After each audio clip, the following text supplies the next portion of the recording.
आइए देखते हैं अपना क्वेश्चन नंबर 1, ठीक है, जिसमें बस आपको करना क्या है, which of the following are sets, आपको ये पहचानना है कि किनमें से कौन से सेट हैं, और फिर वो बोल रहे हैं जस्टिफाई और आंसर, ठीक है, अपने आंसर का रीजन बताना है। तो मैं 1-2 का रीजन बता दूंगा और आगे फिर आप खुद समझ जाएंगे किस तरीके से आपको आंसर करना है।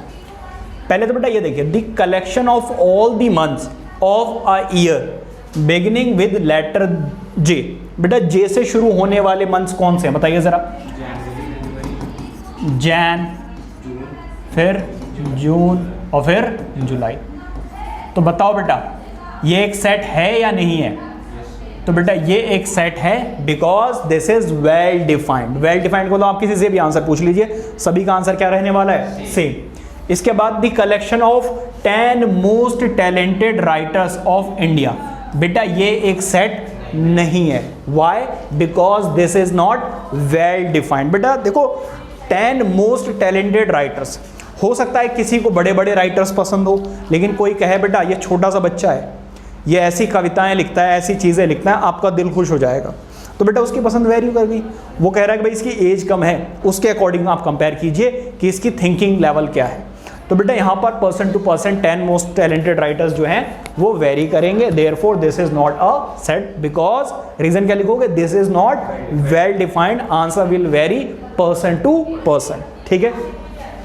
इसके बाद a team of 11 best cricket batsman of the world. मैंने आपको इंट्रोडक्शन में ही बताया था बेटा ये वाला क्वेश्चन के 10 मोस्ट टैलेंटेड, 10 है 11 है 11।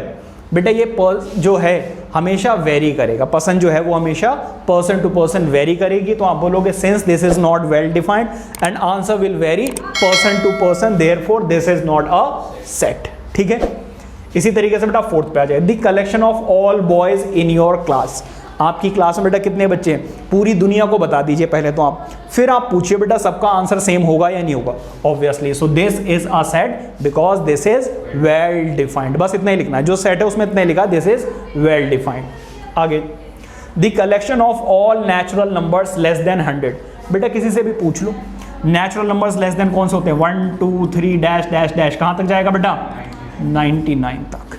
बेटा सभी का आंसर सेम होगा या नहीं होगा, तो this is a set because this is well defined, ठीक है।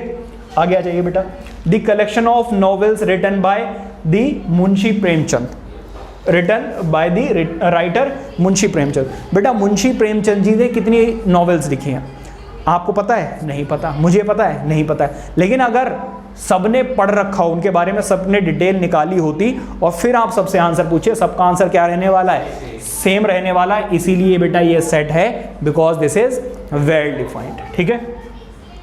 The collection of all even integers. बेटा collection of all even integers क्या होते हैं, 2, फिर क्या होता है बेटा 4 6 8, फिर नेगेटिव भी हो सकते हैं। तो बेटा ये क्या है, एक वेल डिफाइंड सेट है। समझ में आ गई बात है ना। So this is a set. Now the collection of all questions in this chapter. In this chapter, इस चैप्टर में कितने क्वेश्चंस भाई गिन लो सारे के सारे पेज पलट के, और सारे बच्चों से गिनवा दिया जाए, फिर पूछा जाए बेटा सभी का आंसर सेम रहेगा या नहीं रहेगा। तो yes this is a set because this is well defined, ठीक है। Now the collection of most dangerous animal in the world of the world. बेटा मोस्ट डेंजरस एनिमल जो है वो पर्सन टू पर्सन वेरी करेगा। किसी को छिपकली से ज़्यादा डर लगता है, किसी को कॉकरोच से ज़्यादा डर लगता है, किसी को सांप से डर लगता है, लेकिन कुछ लोग हाथ से पकड़ लेते हैं, सांप को काट लेता तब भी कुछ फर्क नहीं पड़ता। तो बेटा यहाँ पर पर्सन टू पर्सन क्या कर रहा है, वेरी कर रहा है, ठीक है। Please note it down.